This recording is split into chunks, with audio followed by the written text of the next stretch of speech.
I've fallen out of love with my partner after he told me he thinks his nephew is gay and wants to send him to military camp, but I'm scared that if I break up with him, the boy will be doomed. Posted by u/unique emergency 3407.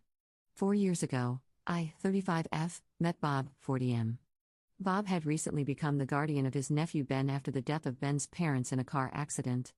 Ben was the same age as my son Jason, 11 at the time, now 15. At first, it seemed perfect.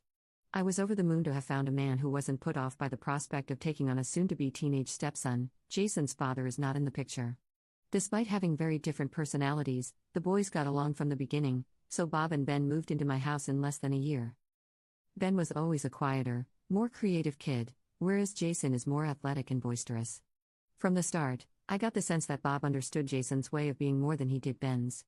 At first, he would take them both to sports games, but Ben clearly had no interest, so before long, he just took Jason. At the time, it seemed like a natural choice. Ben was bored at the games, and Jason honestly reveled in having all of Bob's attention, but after that, things started unraveling. As they grew older, the differences between the boys became more obvious, their choices of clothing, hairstyle, friends, music, hobbies, etc., and so did Bob's preference. He started making little comments comparing them and encouraging Ben to be more like Jason. At first, it seemed like he was trying to be helpful, thinking that Jason's way of being was healthier, since he's more outgoing, has a more active social life, etc., based on Bob's own experiences. But after a while, there was a clear snideness that was impossible to ignore. My son has always had a strong protective streak and a sense of fairness, and despite their differences and the late age at which they were introduced, he and Ben are very close. So Jason's reaction to Bob's remarks favoring him was to take Ben's side. He stopped going to games with Bob and generally stopped liking him, and for a while, he became openly hostile on Ben's behalf. That stopped after he and Bob had a major argument. Jason backed down at that point because, as he told me, he realized that if he kept making himself unpleasant, Bob and I might break up, and in that case, Ben would have to leave too. Since then, with a few exceptions, he has been coldly civil. Meanwhile, Bob has come to believe that Ben is gay based on what I consider spurious evidence, not that it matters to me whether he is or not. He wanted to send him to a military-style reform school, and when I vetoed that, his behavior toward Ben escalated to a subtle kind of downright nastiness. Needless to say, all of this strained Bob's and my relationship to the breaking point, and then broke it. Seeing his ongoing behavior toward a child who needs him, I can no longer look at him with anything but disgust. The thought of him touching me makes my skin crawl, and I desperately want him out of my house. We're not married, and it's still in my sole name, thank God. But now I have the same problem Jason was worried about. If I end the relationship and kick Bob out, Ben will have to go too, since legally, I have no tie to him whatsoever. He's 15 now, and although he has borne everything by stoically ignoring Bob, I can't in good conscience let that man be solely responsible for him. For what it's worth, I have always tried to stand up for him and get Bob to see that there are many types of boys in the world, and all of them are equally valid. Not to mention, I don't think Jason would ever forgive me if I did. I would happily take guardianship of Ben if I could. Even if Bob made no financial contribution, we could manage if we cut back on luxuries. My concern is that I'm far from sure Bob would agree. However he personally feels about Ben is still his flesh and blood, and Bob feels strongly about that. To be honest, I think it's part of the reason he resents Ben so much. Ben is the last of the line and isn't turning out the way Bob thinks his family should be represented. If I were to start a conversation along those lines and Bob refused to allow Ben to stay, it would be incredibly difficult to walk that back. The idea of having to continue playing his supportive wife to stop him from leaving on his own for another 2.5 years, until Ben turns 18, sounds like a nightmare, but the alternative is worse. What is the best way to manage and get through this? Relevant comments. Commenter. Talk to Bob and let him know you want to legally adopt Ben. It's probably wise not to mention that it's for breakup custody insurance. Just say that you've really come to see him as family, and both boys as your sons, and you want to make it official. If Bob agrees, you'll have some leverage for custody. Also, you aren't morally obligated to be in a sexual relationship with someone you dislike just to stay in Ben's life. That's not a fair requirement. I know you're worried the boys will be mad at you or hate you, including your son Jason. But if and when you break up with Bob, I'd talk to Jason honestly, one-on-one. Tell him that you love Ben, want to look out for him, and stay in his life as much as possible. Explain that you've been staying in the relationship for a while for that reason, but you've reached the point where you just can't keep being with a man you don't see as a good person.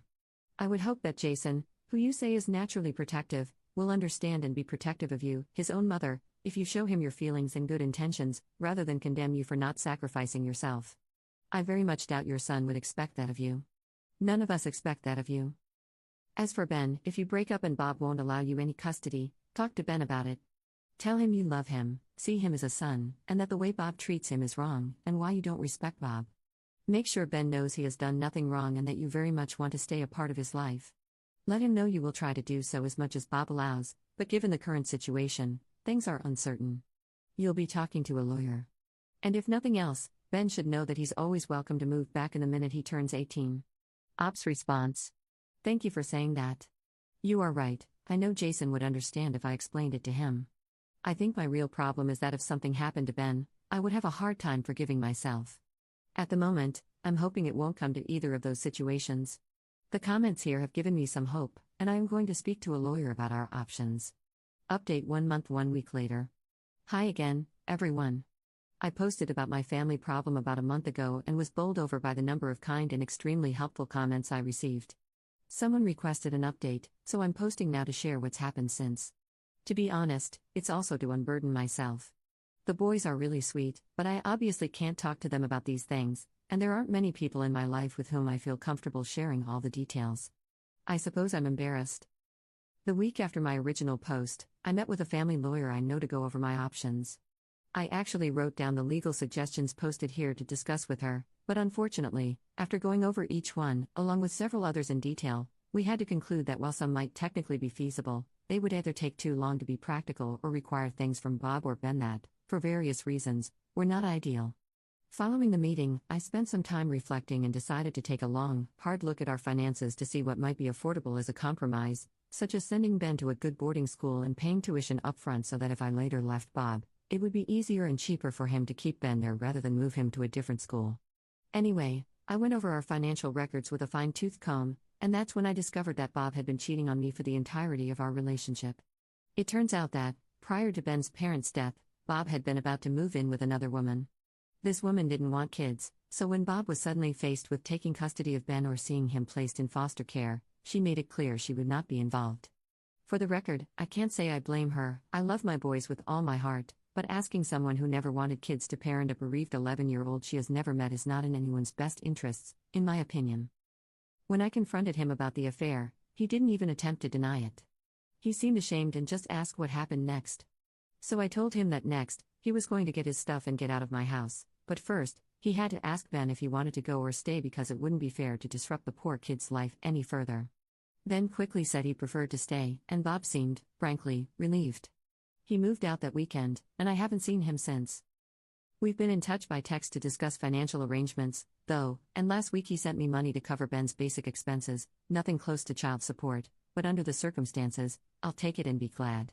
From his attitude, I take it that he's seeing this as a long-term thing, but even if he doesn't, according to the family lawyer, his leaving Ben with me, even for a while, along with Ben's age and the fact that Bob is his guardian rather than his father, would make it easier to build a case for Ben to stay, even if Bob does try to fight it. The lawyer is confident that such a battle could be won, or at least dragged out until Ben is 18 and it doesn't matter anymore. So that, as you can imagine, has been an enormous relief. That makes it that much harder to admit that finding out about Bob has still hit me hard. The fact is that, even though I was absolutely done with him and wanted him out, there was a time I truly believed he wanted to be with me and that we could build a life together.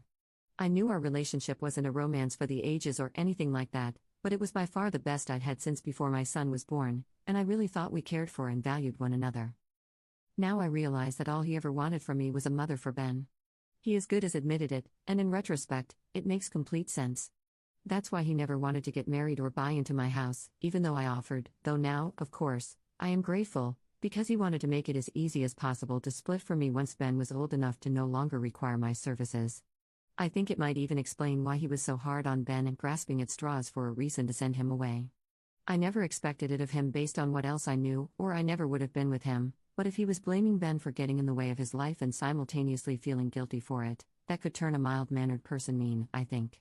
Maybe he even thought that if Ben was away most of the time, the other woman would be willing to compromise for a few years? I don't know. I've even been wondering whether he decided to pursue me before we'd even met. The boys met first through an extracurricular where they became friends. It's possible that Jason mentioned my being single in passing, allowing Bob to identify me as potentially suitable before we ever met. I'm sorry this is such a mopey post. I truly am grateful for the way things worked out. I think it's the best possible solution for everyone under the circumstances and not one I could have achieved without Bob's help. And the boys have been wonderful. They didn't know I was trying to get Bob out anyway, so they've been treating me very gently, or as gently as you can expect teenage boys to be, anyway, and trying to pretend they aren't thrilled Bob is gone when I'm in the room. I'm glad of that, to be honest. I'm so grateful he's gone and that Ben is still safe here with us. I just need a bit of time to really remember it, I think. Relevant comments. Commenter. Bob may not have chosen you to be his partner, but Ben chose you to be his mom. That's a testament not only to what a crappy human your ex is but also to what a wonderful person you must be for that child, who has lost everyone, to have chosen you. I hope things get better soon for you and your boys.